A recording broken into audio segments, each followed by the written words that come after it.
Você falou bastante da sua empresa do Paraguai, né? E até hoje tem, acho que você deve muito para lá. Sim. E é muito diferente lidar com os paraguaios, a questão do Paraguai em si, ter uma empresa lá é muito diferente. Como que você vê essa questão, assim? Culturalmente é muito diferente do Brasil? É diferente, é bem diferente. Vou te falar assim, ó, durante muito tempo na minha jornada lá, eu tentei ser um líder. A gente vê que quando a gente é um líder, a gente consegue ganhar mais a equipe. A gente consegue trazer a equipe mais para o nosso lado, certo? Ser um líder é pegar na mão da pessoa, ajudar, entender as dores, né? Tá sempre auxiliando, né? Dar o exemplo, mostrar as coisas antes, né? Tá junto sempre, né? Fazer todo esse movimento. Mas lá no Paraguai, culturalmente falando, eles não querem líderes. Para mim, isso foi uma quebra de crença. Para mim, foi uma coisa que eu me dei conta. Por quê? Porque lá eles querem um chefe. Eles querem que uma pessoa que mande e eles façam. Mas se você for líder e você deixar eles fazerem, eles não têm o mesmo efeito. Durante 8 anos da minha vida, eu estava tentando ser líder e não tive sucesso assim. Aí quando eu mudei isso e coloquei uma pessoa para ser chefe, deu certo. E é claro que aí, na verdade, é um misto, né? Porque daí eu contratei um chefe para algumas determinadas pessoas, mas essa pessoa que é o chefe, eu sou o líder dele. Porque essa é uma pessoa com um nível de consciência já um pouquinho mais elevado. Então esse foi um pequeno segredinho que eu aprendi ao longo do tempo lá. Legal. Né? Porque, tipo assim, todo mundo fala, não, você tem que ser líder, isso e aquilo. Não, calma, tem que ver o que é adequado da onde você tá, né? Porque culturalmente falando lá, eles preferem isso. E tá tudo bem. Mas eles sempre diziam, porque um funcionário uma vez me falou assim, Ali, eu tava falando assim, a gente precisa fazer tal coisa. Daí eu falei assim, bom, seria legal a gente fazer isso, né, e tal. E aí eu esperava dele que ele fosse proativo o suficiente e falasse assim, não, então tá bom, então eu já vou fazer aquilo, né. Daí ele falou assim pra mim, Ali, é só você mandar que eu vou fazer. Daí quando ele falou, é só você mandar que eu vou fazer, aí virou, eu falei assim, cara, ele não quer um líder, ele quer um chefe, ele quer um cara que mande fazer. E daí eu comecei a trabalhar em cima disso, e deu certo. Legal. Né? Diferente, né? É diferente, mas não é ruim, sabe? Eu amo aquele país, amo as pessoas lá, eu tenho pessoas paraguaias lá que são excelentes pessoas, amo aquele lugar, é muito legal. Só que outra diferença também que tem lá é a questão de impostos.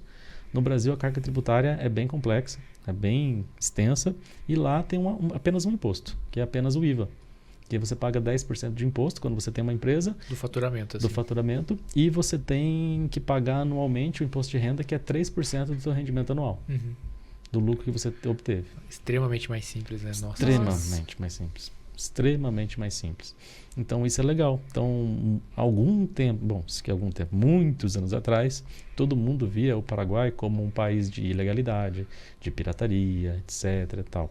E era um país para sonegar impostos, tal, tudo. Então, eu desde quando comecei, cara, eu não consegui, não que eu não consegui, eu nem queria fazer isso, mas assim, eu não conseguia imaginar o porquê que isso acontecia, sendo que, bom, se no Brasil é 30% e aqui é 10%, eu vou sonegar aqui?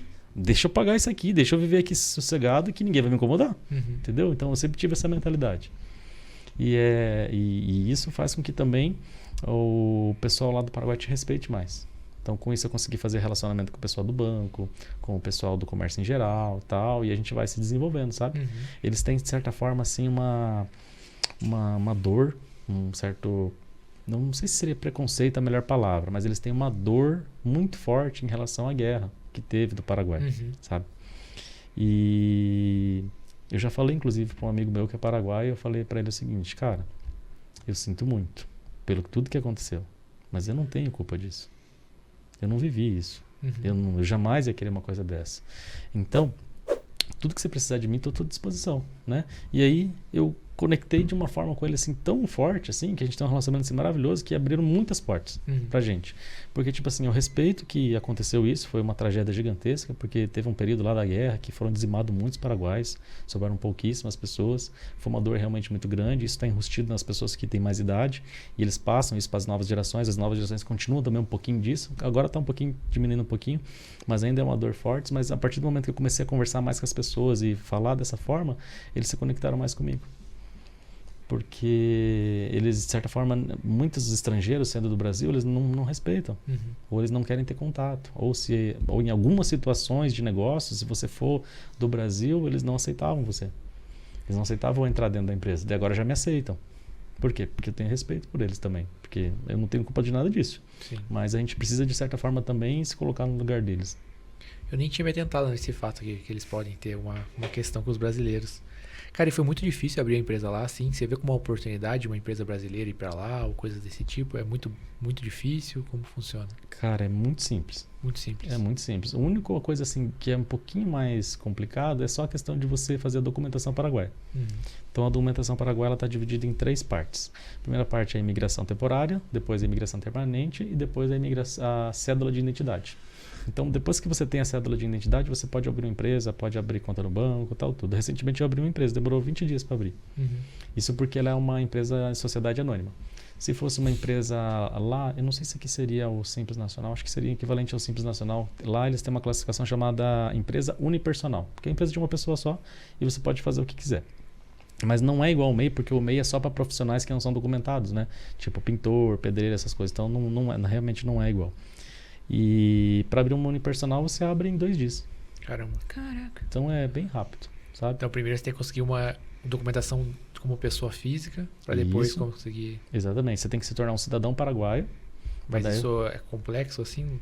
Não, você faz uma imigração, é um processo de imigração. É como você... Tem que ter uma residência lá, alguma coisa assim? Ou... Sim, porque você vai abrir a empresa lá, então você acaba tendo uma residência lá. Daí a residência ficaria como o teu endereço comercial, poderia ser. Ou também moradia. Entendi. As 2 opções são válidas. Entendi. Legal. É uma possibilidade, olha só. Vamos para o Paraguai aí, Ju. Vamos E lá expandir fronteiras. sim, e lá tem uma questão assim, tem muito brasileiro lá no Paraguai. Muitos mesmo. Sim. E acho que uma grande sacada lá é que tem muito campo para trabalhar em muitas áreas e qualquer coisa que você se dedique e faça bem feito é sucesso. Porque tem muitos negócios assim com uma mentalidade muito antiga, por assim dizer, sabe? Então, qualquer coisa que você faça, que até usa um pouco de tecnologia e faça bem feito, cara, lá tem muita oportunidade.